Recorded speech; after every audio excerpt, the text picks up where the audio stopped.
Hi viewers, welcome to Bhaskar's area. APDSC 2018 SGT తెలుగుకు సంబంధించిన అభ్యర్థులకు ఒక శుభవార్త. ఏంటి ఆ శుభవార్త అంటే, నిన్నంతా కూడా మనం ఎస్జిటి తెలుగుకు సంబంధించిన కేసు 2 నెలలు వాయిదా వేయడం జరిగింది అని సామాజిక మాధ్యమాలలో ఈవెన్ మన భాస్కర్స్ ఏరియాలో కూడా మీకు తెలియజేయడం జరిగింది. కానీ నిన్న మనం 2 నెలలు వాయిదా పడింది అని చెప్పినటువంటి కేసు అసలు అది ఎస్జిటి తెలుగుకు సంబంధించిన కేసు కాదు అనే విషయం మనకు పరిశోధన చేయడం ద్వారా తెలిసింది. చాలా వరకు సామాజిక మాధ్యమాలలో గత 2 రోజులుగా ఒక నంబర్ WP14507 అనే కేసు నంబర్ ఎస్జిటి తెలుగుకు సంబంధించింది అని, ఆ తెలుగు కేసు అనేది నవంబర్ 26వ తేదీన కోర్ట్ నంబర్ 1లో అది కూడా ఐటెం నెంబర్ 36గా మనకు హీరింగ్కి రాబోతుంది అని తెలియజేయడంతో అందరూ కూడా దాని మీద కాన్సన్ట్రేట్ చేశారు. మరి ఆ కేసునైతే జనవరి 20, 2020కి వాయిదా వేయడం జరిగింది. మరి అసలు ఎస్జిటి తెలుగుకు సంబంధించిన కేసు నంబర్ ఏంటి?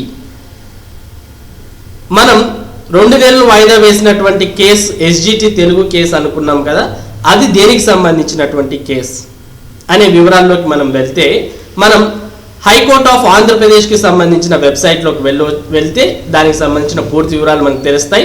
hc.ap.nic.in అనే వెబ్సైట్లోకి వెళ్తే ఇక్కడ మనకు కేస్ స్టేటస్ ఇన్ఫర్మేషన్ అనే లింక్ కనిపిస్తుంది. మనం ఈ కేస్ స్టేటస్ ఇన్ఫర్మేషన్ అనే లింక్ని క్లిక్ చేస్తే ఇందులో కేస్ టైప్ అంటే అది రిట్ పిటిషనా లేకుంటే ఎలాంటి కేస్ టైప్ అనేది ఎంటర్ చేసి, తర్వాత కేస్ నంబర్ ఎంటర్ చేసి, కేస్ ఇయర్ అనే దాన్ని ఎంటర్ చేసి సబ్మిట్ అని క్లిక్ చేయగానే ఆ కేసుకు సంబంధించిన పూర్తి వివరాల్ని మనం తెలుసుకోవచ్చు. మనం గతంలో ఎస్జిటి తెలుగు అనుకున్నటువంటి నంబర్ని మొదటగా చూద్దాం. ఏది? WP అంటే రిట్ పిటిషన్ 14507-2019 కేసు నంబర్తో మనం నిన్నంతా కూడా ఎస్జిటి తెలుగు కేసు నంబర్ అని అనుకొని దీని మీద ఎక్కువగా ఫోకస్ చేసాం.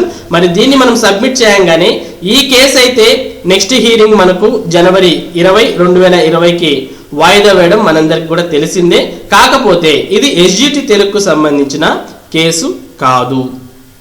మనం ఇక్కడ చూడవచ్చు పిటిషనర్ నేమ్ అలాగే రెస్పాండెంట్ అని. పిటిషనర్ అంటే ఎవరైతే కేసు వేసింటారో వారిని మనం పిటిషనర్ అంటుంటాం. దానికి రెస్పాండెంట్గా చేర్చినటువంటి వ్యక్తుల్ని రెస్పాండెంట్ అని చెప్తూ ఉంటాం. ఇక్కడ మనం గమనిస్తే ఈ కేసు పిటిషనరే కమిషనర్ ఆఫ్ స్కూల్ ఎడ్యుకేషన్ అనమాట. మామూలుగా అయితే మనం కేసు వేస్తే రెస్పాండెంట్గా సిఎస్సిని చేర్చడం జరుగుతుంది. కానీ ఈ కేసులో సిఎస్సినే పిటిషనర్గా ఉంది కాబట్టి ఇక్కడ సిఎస్సినే జే సత్యవతి అనే వారి మీద కేసు వేయడం జరిగింది. ఎందుకు కేసు వేసింది అంటే ఇక్కడ మనం దానికి సంబంధించిన పూర్తి వివరాలు తెలుసుకోవడానికి ఐఏ డీటెయిల్స్లోకి వెళ్తే ఇక్కడ తెలుస్తుంది. ఐఏ డీటెయిల్స్లో ప్రేయర్ అనే దాన్ని మనం క్లిక్ చేయగానే ఇక్కడ తెలుస్తుంది. To direct the respondent to pay retirement benefits to the petitioner as per rule 52 అంటూ మనకు టోటల్గా ఇక్కడ దానికి సంబంధించిన సమాచారం అంతా ఉంది. అంటే ఇక్కడ ఎవరైతే మనకు రెస్పాండెంట్గా ఉన్నారో వారికి సంబంధించిన రిటైర్మెంట్ బెనిఫిట్స్ అనేవి పే చేయాలి అనే దానికి సంబంధించినటువంటి కేసు ఇది అనే విషయం మనకి ఇక్కడ అర్థమవుతుంది. అంటే సిఎస్సినే ఈ జే సత్యవతి అనే వారి మీద కేసు వేయడం జరిగింది. వారికి సంబంధించిన రిటైర్మెంట్ బెనిఫిట్స్ అనేవి పే చేయాలి అనే విషయం మీద. మరి ఈ కేసునే మనమంతా కూడా ఎస్జిటి తెలుగుకు సంబంధించిన కేసు అని అనుకోవడం జరిగింది. మరి అసలు ఎస్జిటి తెలుగుకు సంబంధించిన కేసు ఏది అనే దాని విషయానికి వస్తే ఎస్జిటి తెలుగుకు సంబంధించినటువంటి కేసు నంబర్ 15355 WP15355 అనేది ఎస్జిటి తెలుగుకు సంబంధించిన కేసు నంబర్. మరి ఇదైనా కరెక్టా అని మీ అందరికి కూడా డౌట్ రావచ్చు. మరి దీన్ని కూడా మనం క్రాస్ చెక్ చేసుకోవచ్చు. Case type WP, case number 15355, case year 2019 అని మనం టైప్ చేసి సబ్మిట్ క్లిక్ చేయగానే ఇక్కడ మనం చూడండి, దీంట్లో మనకు రెస్పాండెంట్ దగ్గర ది స్టేట్ ఆఫ్ ఆంధ్రప్రదేశ్ అనేది, అలాగే రెస్పాండెంట్ అడ్వకేట్ దగ్గర కూడా GP for school education AP అని రావడం జరిగింది. అలాగే పిటిషనర్ చూడండి, ఇక్కడ జైరుద్దీన్ షేక్, పిటిషనర్ అడ్వకేట్ మనకు యశోద అనే పేరు కూడా రావడం జరిగింది. ఇది మనం గమనించవచ్చు. అంటే మనం గవర్నమెంట్ మీద కేసు వేసాం కాబట్టి రెస్పాండెంట్ దగ్గర గవర్నమెంట్ నేమ్ అనేది ఉంటుంది. ఎవరైతే పిటిషన్ దాఖలు చేస్తుంటారో వారి పేరు అనేది పిటిషనర్ దగ్గర ఉంటుంది. ఇంతకుముందు కేసులో మనం పిటిషనర్ దగ్గర సిఎస్సిని చూసాం కాబట్టి ఇది ఎస్జిటి తెలుగుకు సంబంధించినటువంటి కేసు ఏ మాత్రం కాదు. ఇది మాత్రమే ఎస్జిటి తెలుగుకు సంబంధించిన కేసు. ఎలా చెప్తావు ఇది ఎస్జిటి తెలుగుకు సంబంధించిన కేసే అంటే మనం ఇక్కడ ప్రేయర్ అనే దాంట్లోకి వెళ్ళవచ్చు.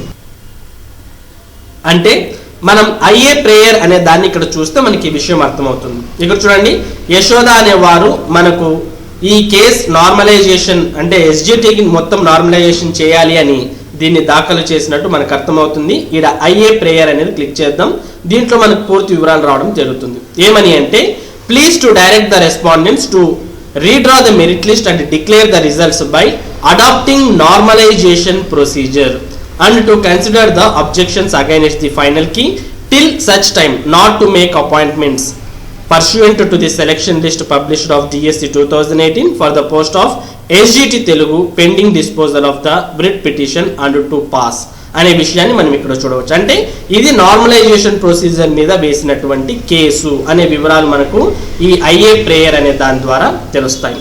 అలాగే ఈ కేసుని వెకేట్ చేయించడానికి గవర్నమెంట్ కూడా దీని మీద అగైన్ పిటిషన్ వేయడానికి కూడా మనం ఇక్కడ గమనించవచ్చు. ఇది వెకేట్ స్టే పిటిషన్ అనే దాన్ని కూడా వేసింది. ఎప్పుడు వేసింది ఇది అంటే నవంబర్ 2, 2019 తేదీన వేయడం జరిగింది. మామూలుగా ఇంతకుముందు సెప్టెంబర్ 28, 2019 తేదీన మనకు ఈ నార్మలైజేషన్ ప్రాసెస్ మీద అభ్యర్థులు కేసు వేస్తే గవర్నమెంట్ నవంబర్ 2, 2019 అంటే ఈ నెలలోనే స్టే వెకేట్ చేయడానికి కూడా పిటిషన్ వేయడం మనం గమనించవచ్చు. అలాగే దీనికి సంబంధించిన మరిన్ని వివరాలను కూడా ఇక్కడ మనం పూర్తిగా ఇక్కడ ఉన్నటువంటి ఎక్స్ప్లెనేషన్ లో కూడా చూసుకోవచ్చు. ఒకసారి దీన్ని కూడా చూస్తే to issue A writ order or direction more particularly one in the nature of the writ of mandamus declare the impugned action of the respondents in not normalizing the score of the candidates like the petitioner for the examinations conducted by the respondents in multi shifts to take into account in the difficulty levels of the question papers across the different shifts, and normalization is not done based on the fundamental assumption that in all multi shifting examinations the distribution of abilities of candidates is the same across all the shifts and without following the formula recognized under law and not calculating the final score of the candidates like the petitioners in the multi shift examinations in the DSC 2018 for the post of SGT Telugu, and also not considering the objections against the questions 172, 190, 190, 173 and 31 in sessions 1 of 18/1/2019 and session 2 of 18/1/2019 and session 1 of 24/1/2019, session 2 of 24/1/2019 and session 1 of 27/1/2019 respectively made by the petitioners, and relying upon the unreferred books and not rectifying the mistakes despite the fact through prima facie appeared as mistakes is illegal, arbitrary, irrational, irregular and unwarranted, and required to redraw the list and consequently direct the respondents to strictly adopt the normalization procedure fundamental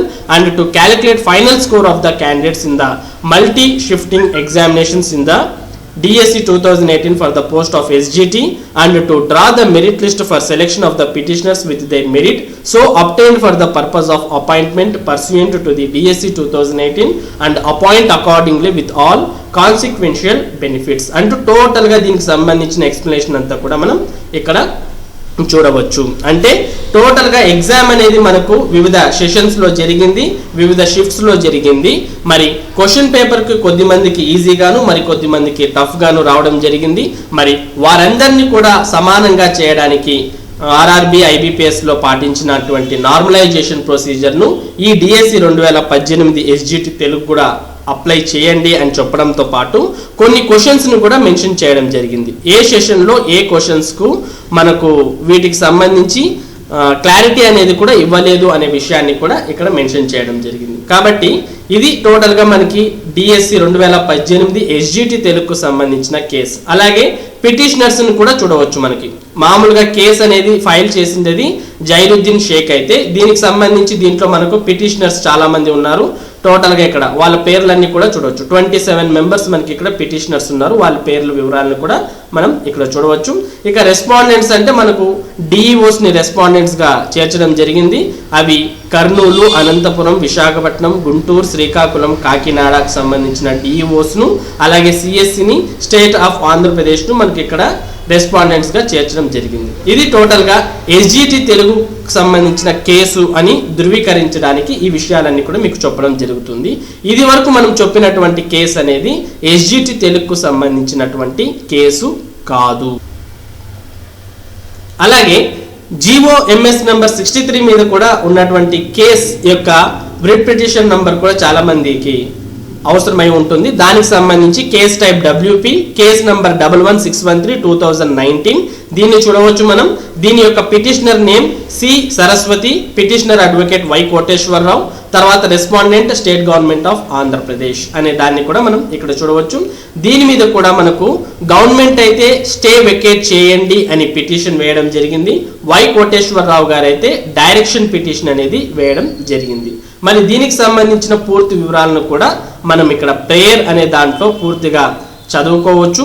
మరి ఇది GO number 63కి సంబంధించినటువంటి case కాబట్టి దానికి సంబంధించిన వివరాలన్నీ కూడా ఈ prayer అనే దాంట్లో ఉండడం జరుగుతుంది. సో ఇది టోటల్గా మనకు డిఎస్సి 2018 సంబంధించిన కోర్టు కేసు విషయాలు. టోటల్గా అయితే ఎస్జిటి తెలుగుకు సంబంధించిన కోర్టు కేసు అనేది ఇంకా హీరింగ్కి అనేది రాలేదు. ఒకవేళ ఈ కేసు అనేది హీరింగ్కి వచ్చి మనకు జడ్జిమెంట్ అనేది వస్తే దాన్ని బట్టి గవర్నమెంట్ అనేది ముందుకు ప్రొసీడ్ అవ్వడం జరుగుతుంది అనే విషయాన్ని మనం ఇక్కడ గమనించాలి. టోటల్గా అయితే ఎస్జిటి తెలుగుకు సంబంధించిన కోర్టు కేసు ఇంకా హీరింగ్కి రాలేదు. కాకపోతే మనం 14507 అనే కేసును ఆధారంగా చేసుకొని ఎస్జిటి తెలుగు అనేది మరో 2 నెలలు వాయిదా వేయడం జరిగింది అనే విషయాన్ని సామాజిక మాధ్యమాల ద్వారా అలాగే భాస్కర్స్ ఏరియా ద్వారా కూడా మీకు తెలియజేయడం జరిగింది. కనుక భాస్కర్స్ ఏరియా ద్వారా ఇలాంటి వార్తను ప్రచారం చేసినందుకు భాస్కర్స్ ఏరియా సబ్స్క్రైబర్స్ అందరినీ కూడా క్షమించమని కోరుతూ ఇది టోటల్గా డిఎస్సి 2018కి సంబంధించిన సమాచారం. మరి ఇలాంటి ఇంపార్టెంట్ అప్డేట్స్ని ఎప్పటికప్పుడు భాస్కర్స్ ఏరియా అందించడం జరుగుతుంది. మరి ఈ అప్డేట్స్ని మీరు పొందాలి అంటే భాస్కర్స్ ఏరియా ఛానల్కు సబ్స్క్రైబ్ అవ్వండి. Thank you for watching this video.